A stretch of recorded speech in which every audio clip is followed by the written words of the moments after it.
who can be on for staffing next year. And in this particular case, Reverend John's showing up at the end of the month, and I'd like to say we got the campaign wrapped, our budget is fully funded for next year, and you're going to hit the ground running.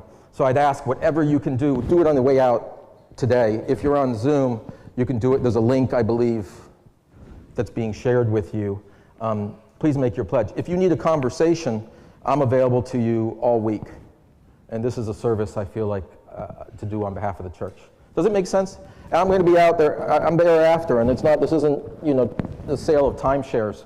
It really is just, we're going to gather it up, and that's the church you're going to have next year. So please do. Still 100 pledges outstanding. Thank you all for the generosity. Okay, that's my job. Next thing I want to say is, if you come to me after church and you're a young-ish person, if you identify as young-ish, right? If you're youngish, identify, and if you ask me a religious question, you not only will get the answer, you'll get a special pastoral egg.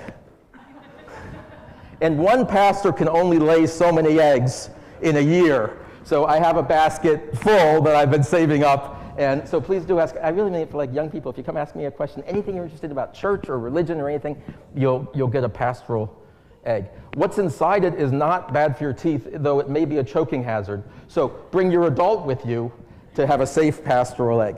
And with that, the last thing I want to say is we're coming up on our last 3 months together here. And it's worked how we hoped it would work, which is you have a new minister coming in, which is cause for celebration. We've had a great 2 years, which is cause for celebration. And now we have 3 months to enjoy ourselves. Daybreak has broken. Spring is here, and we're going to have all kinds of ways to come together and enjoy the life of the church together. That's our work now. I mean it. In transition ministry, we have all these steps. The last step is be joyful, celebrate, enjoy one another, feel good about the life that we have. Thank you. And now, let's join in our mission together. Could you, Joe?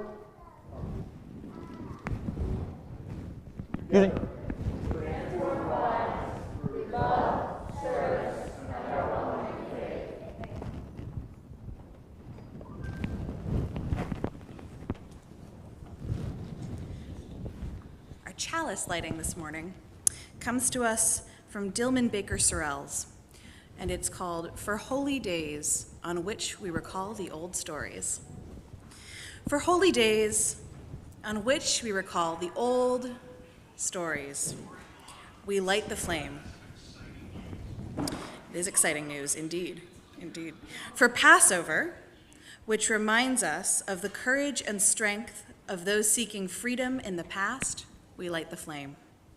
For Easter, which reminds us that love is our greatest challenge, we light the flame. For gathering today in sacred space, we light the flame. For the opportunity to be together as a community, to remember the past, to plan our future, and to be alive in the present, we light this flame this morning.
Swarthmore in the house.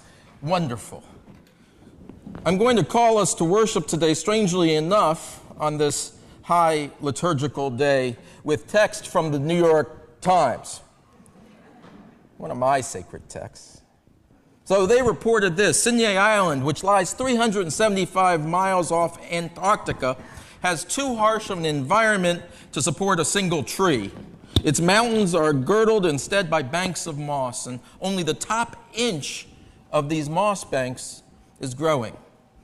Its lack of sunlight turns the older moss brown, and eventually it becomes permanently frozen. But at one expedition, when Dr. Convey is his name, and his colleagues, they drilled into the gravel bed and examined the core they drew up, and they saw something unexpected. All the way through the core, you can see moss shoots, Dr. Convey said. The scientists put a core of the permafrost under a lamp in a lab and misted it just a little bit from time to time, and after a few weeks, the moss was sending up new growth. Let's pause on that idea for a moment. 1,500 years old, dead and buried, and somehow ready with just a little coaxing and nurture, just a little misting is all it takes sometime, somehow ready to burst forth with remarkable new life. Sometimes, my friends, we look too quickly. We look too quickly and we see just the surface of things. We see that which has turned brown. We look too quickly and we see death where there is life still lurking, where there is life resurgent and possible. The message today on Easter morning is that life has not left us. No matter what it may seem, life is resurgent, life is possible, and life stands at the ready. Absolute, eternal, and resilient life undergirds all of this. That is, to me, the gospel truth. A religious truth, a natural truth, and a personal truth for today. Absolute, eternal, and resilient life is within each of us. And we, my friends, are within it. So come, let us now celebrate together. Let us now worship together. Let us now rejoice in the life we have been gifted. And you may rise now in body or in spirit, in whatever voice you have, to sing our opening hymn, number 268, in your gray hymnal.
So I have to say that when I planned this was before the iconic images this week of the Justins in Tennessee with megaphones.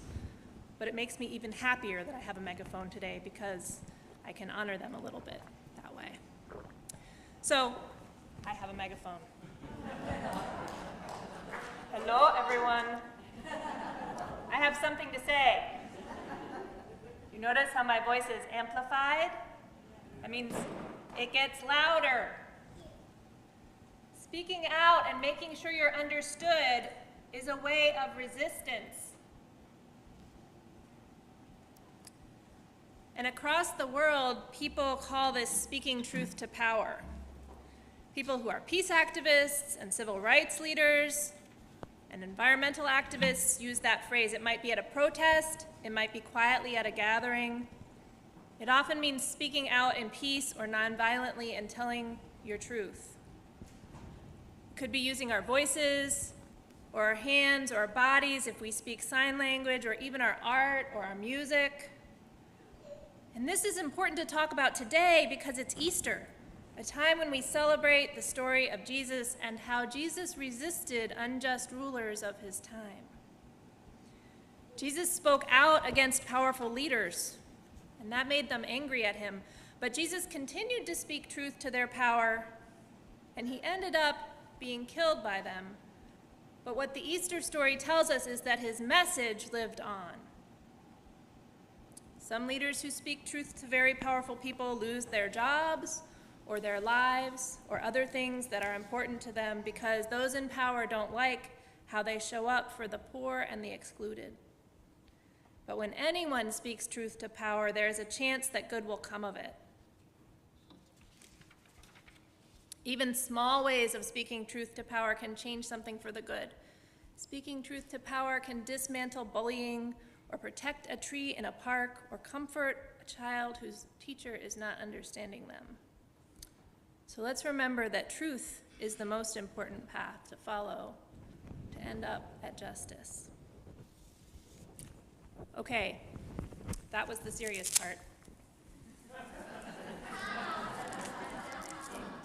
I now invite the teenagers to go out of the room with me because they have an important Easter Bunny job to do. And we'll see those of you who are not teenagers yet a little bit later for something fun.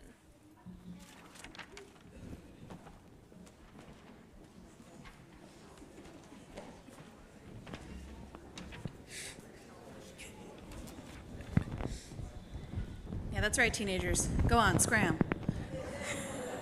I don't get to say that often enough. Our offering outreach partners this month are the Ardmore Victory Gardens. We've got a little bit of a special offering outreach presentation. It's not just me today. We're gonna tag team. We're going to tag team this morning. So I'm going to share with you a little bit about what the Victory Gardens are, because we just had a conversation about this. So when I think of a Victory Garden, I think of the Second World War, right? And Victory Gardens, but this is a modern Victory Garden. So the project was launched in 2020 during the beginning of the pandemic by community gardeners with the cooperation and support of the Bethel African Methodist Episcopal Church in Ardmore. The goal was to make fresh, healthy vegetables more accessible to the neighborhood residents. The Ardmore Victory Gardens now supports over 30 local families and organizations in growing their own food by providing building materials, seedlings, and maintenance support for a network of small Victory Gardens in the neighborhood. As of spring 2023, approximately 4,000 pounds of produce have been harvested from the garden and distributed to local food pantries and neighborhood residents at no cost. Through the Bethel AME Church, the Ardmore Victory Garden seeks to promote community wellness, intergenerational learning, and food sovereignty by creating a space where people can come together and share skills with the purpose of growing nutritious and culturally relevant food, while also offering spiritual support and room for healing, learning, and reconnecting with the land for people who are often denied access to natural spaces. I wanted to share these words from John O'Donohue. I love John O'Donohue. This was from Easter morning. and they've been with me all week and have been lifting me up. We don't realize all the good we can do. A kind, encouraging word or helping hand can bring many a person through dark valleys in their lives. We weren't put here to make money or to acquire status or reputation. We were sent here to search for the light of Easter in our hearts, and when we find it, we are meant to give it away generously. When we find it, we're meant to give it away generously. It's a template for everything we do here. It's a template for community gardens, of which I consider this one kind of community garden. We find the good, and then we give it away with freedom and generosity and a feeling of lightness. Today's offering will now be gratefully received.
At Mainline Unitarian Church, we share our joys and sorrows by lighting candles. And what we do here, for those of you who are visiting, is we share the joy or the sorrow, and then you can join me if you wish in saying, "We hold you in our hearts." Okay? We're going to do this a little bit excitingly today because I have some that were submitted, and then Reverend Dave is going to come out into the crowd, and you can share yours if you would like to. If you don't want to, you do not have to, but this is a lot of fun. So, first today, I would like to light a candle of joy for our many visitors who we welcome joyfully. If this is your first time here, your second time here, your 30th time here, we welcome you with great joy. So, for our visitors who are here with us today, we hold you in our hearts.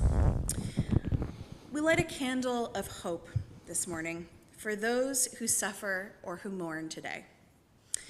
May today hold their grief as gently as possible. For those who are going through hard times this morning, we hold you in our hearts. I would like to light a candle of joy for these wonderful Easter hats that you see throughout the service, and the creativity that went into making them, and the joy that they bring to all of us here today and after the service for our parade. So for hat makers and those who wear joy, we hold you in our hearts.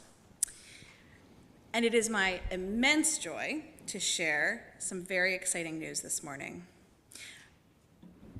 Reverend Dave shares the joy of being the candidate for senior minister of the First Unitarian Church in Chicago. It's a settled ministry, so would mean a permanent move back to Hyde Park for the family, which is an exciting prospect for all involved. So for Reverend Dave, his family, and the new congregation that he is going to at First Unitarian Church in Chicago, we hold you in our hearts.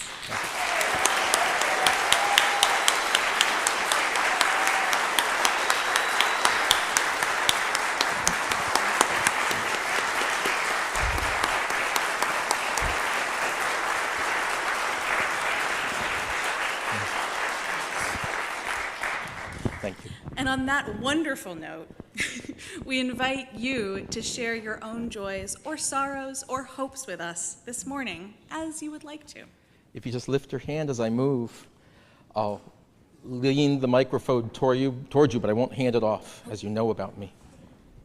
Oh, yeah. Birthday next week. Oh, wonderful. Which birthday is it going to be? How old will you be? Ninth birthday. For ninth, can you say your name for everyone too? Ronan. Happy birthday.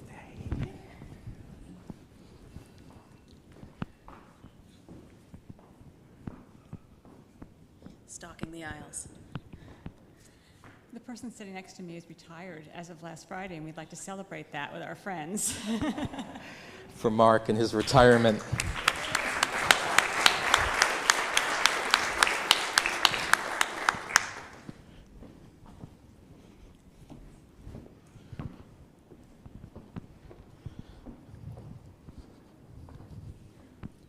It can be large, it can be small. It could be the joy of getting here and getting up this morning. Front row joy. Okay, say your name first. And Sam. hey, Sam, what are you sharing today? A joy or a sorrow? Joy. A joy. What's that? Abby is coming over on Tuesday from Mexico. Looking forward to Abby's visit. Abby? Nice. Yeah.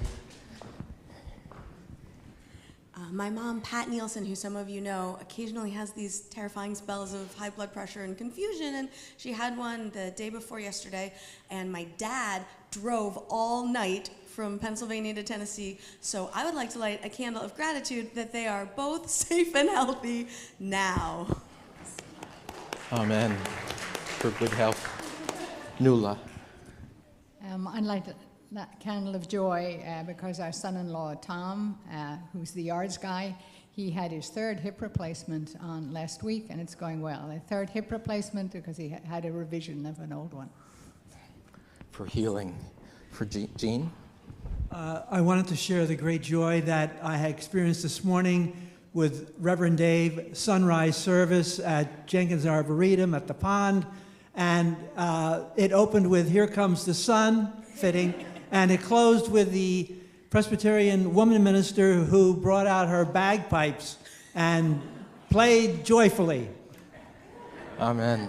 The great future of Presbyterian AME Unitarian liturgy. And say your name. Hi, this is Kim. I wanted to share our joy that Sarah Kokis is back with us today and making her recovery. Amen. Welcome back.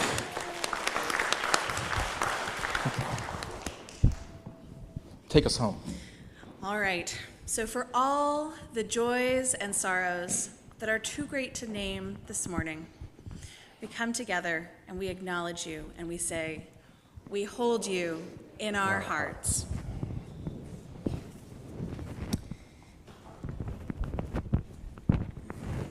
And now for something completely different.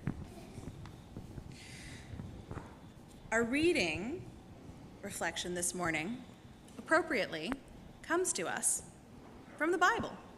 I was explaining to someone this morning that we don't often read Bible passages in Unitarian churches, but today it is fitting, because today is a holy day on which we recall the old stories. So Matthew 28 reads, "After the Sabbath, as the first day of the week was dawning, Mary Magdalene and the other Mary went to see the tomb. And suddenly there was a great earthquake, for an angel of the Lord descending from heaven came and rolled back the stone and sat on it. His appearance was like lightning, and his clothing white as snow. For fear of him, the guards shook and became like dead men. But the angel said to the women, "Do not be afraid, for I know that you are looking for Jesus who was crucified. He is not here, for he has been raised. As he said, come and see the place where he lay. Then go quickly and tell his disciples he has been raised from the dead, and indeed he is going ahead of you to Galilee, and there you will see him. This is my message for you." So they left the tomb quickly with fear and great joy and ran to tell his disciples. Suddenly Jesus met them and said, "Greetings." And they came to him, took hold of his feet, and worshipped him. Then Jesus said to them, "Do not be afraid. Go and tell my brothers and sisters to go to Galilee. There they will see me." While they were going, some of the guard went into the city and told the chief priests everything that had happened. After the priests had assembled with the elders, they devised a plan to give a large sum of money to the soldiers, telling them, "You must say, 'His disciples came by night and stole him away while we were asleep.' If this comes to the governor's ears, we will satisfy him and keep you out of trouble." So they took the money and did as they were directed. And this story is still told among the Judeans to this day. Now the 11 disciples went to Galilee, to the mountain to which Jesus had directed them. When they saw him, they worshipped him, but they doubted. And Jesus came and said to them, "All authority in heaven and on earth has been given to me. Go therefore and make disciples of all nations, baptizing them in the name of the Father and of the Son and of the Holy Spirit, and teaching them to obey everything that I have commanded you. And remember, I am with you always, to the end of the age."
It is a special joy for me to have a multi-generational service, and we do all of these formal liturgical things. So if you are youngish or young identified and you need to move around even while the minister is preaching, you may, right? Everyone got that? Because the joy of being in church together is so great for me, and my belief that when you go to church and you're 5 and you're invited into the regular service, you might be there when you're 85. And remember, I went to Easter services back when. So make the noise you need to make. And again, if you're young identified, make whatever noises you want. Now,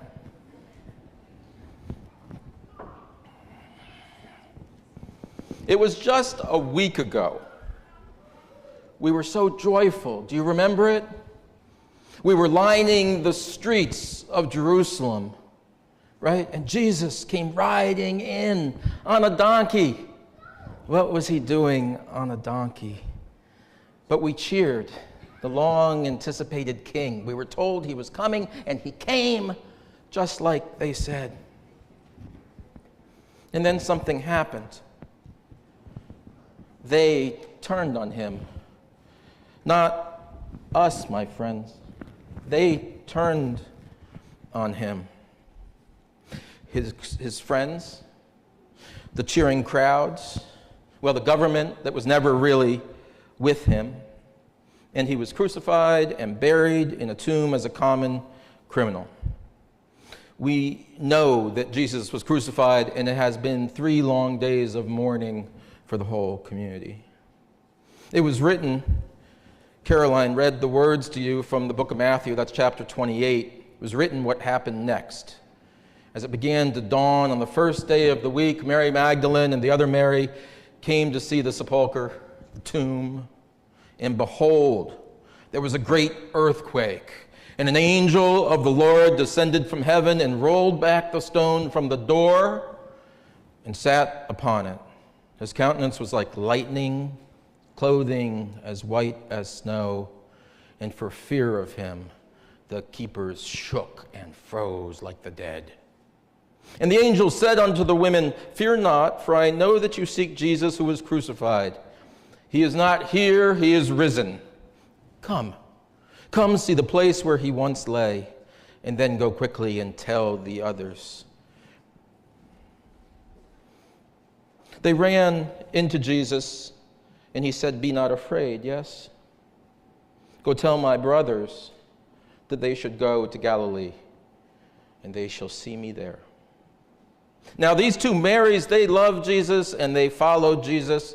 And is it significant that these 2 women are doing something in this story? Is it unusual? Where are these disciples who are elsewhere? And yet it is the women at the tomb. It is the women there to receive the news. It is the women there to do the emotional labor on behalf of the community. Let me just leave this theme here because there's another sermon, there's a workshop, there's a small group, just to think about how is it that the women bear the weight of the faith community. I might be a little up here. I'm trying to talk to my tech deck. Forgive me.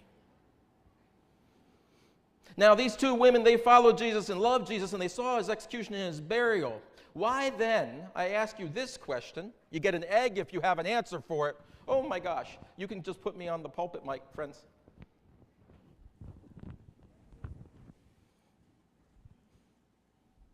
The question that will win you an egg if you answer it is, why did the 2 Marys go to the tomb that morning? Do you think that they were going to check inside? What are the odds that they would have done so, desecrating the resting place of their loved one, their worshiped one? Who in the history of the world has done that? Gone, let's go check. Let's reopen the tomb. Bring a shovel. I want to dig up and see. That's not why we're there. They were there. Mary and Mary went to the tomb, as we do, and as often women do, to mourn, to tend to the wounds, to each other, to pray to God. They came in the spirit of worshipful lament. They stood staring, as many of us have when we've gone to the graveyard, stood staring at the lifeless stone in front of us in lament. And yet here on this day, in this story, we are shown that they should have been looking deeper. They should have been checking deeper. They had given up hope, but they needed to check again.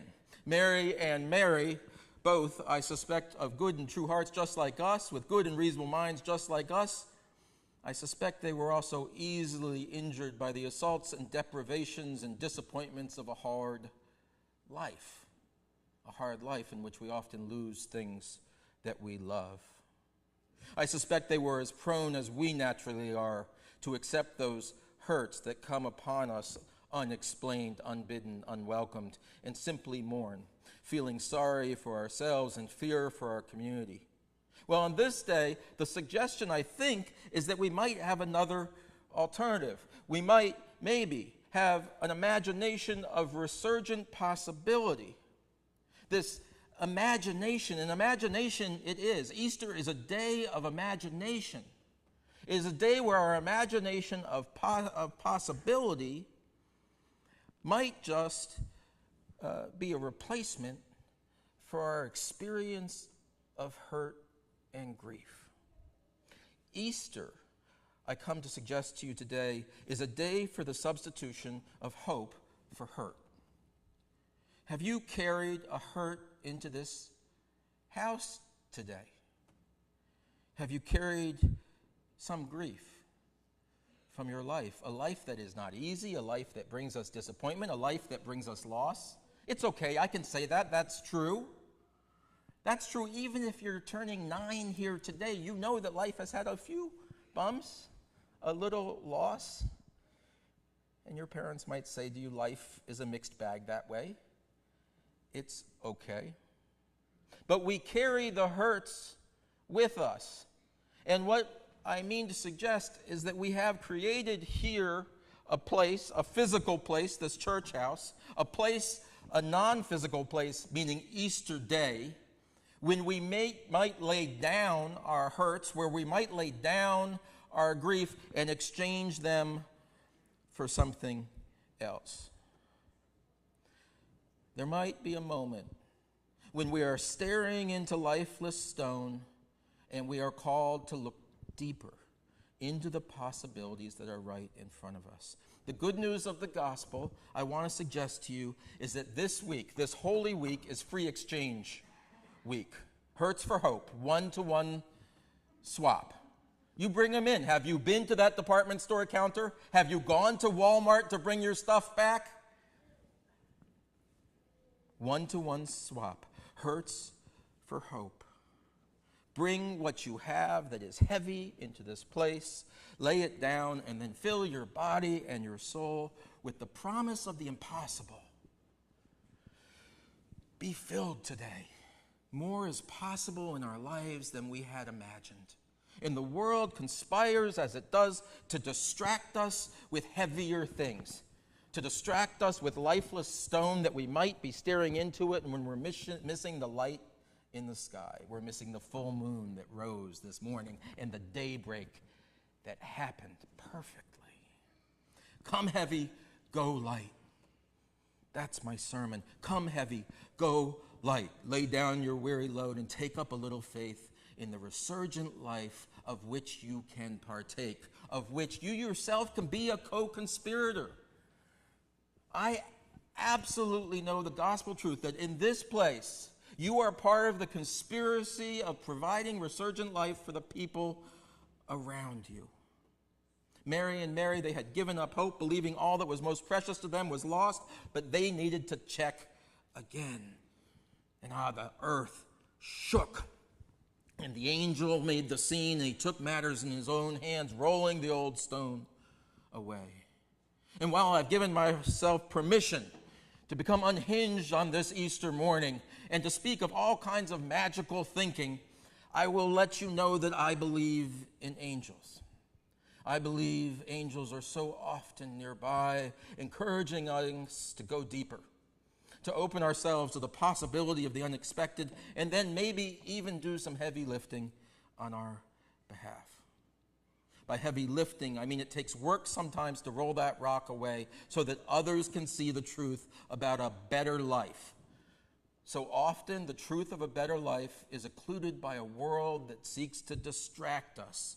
We can notice our angels who can help us. We can be the angels who help others and clear the path to see a new and brighter day. Here's another shot of old-fashioned gospel. You are not in this mess alone. Easter reminds us of that. We have our sisters beside us. We have our angels above us. We have our community awaiting us. You are not in this mess alone. We've got to get good. I believe it begins with seeing the angels. And if you can see the angels, maybe you'll really open your eyes and you'll see your family surrounding you who's rooting for you, who loves you, who knows you have possibilities that you haven't stumbled upon yet. That's the birthday surprise.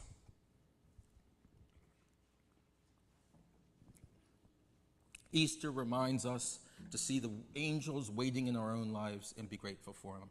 I have had real angels by my side for my entire life. And I tell you the truth, I don't think I appreciate them enough, as they've gently helped me on the way.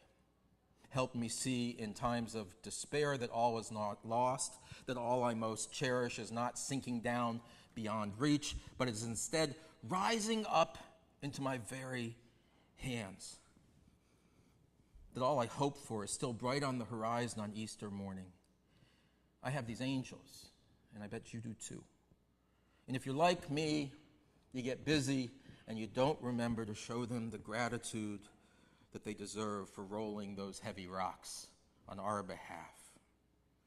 Most of all, it breaks my heart that we can miss their gift and not look deeply into what's trying to be revealed to us.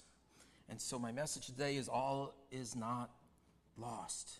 It's not too late. It's just beginning. It's just beginning. Right now, believe it. So whatever hurt or grief you have dragged in here today, or whatever dream you have let go that has sunk down below lifeless stone, know this is the day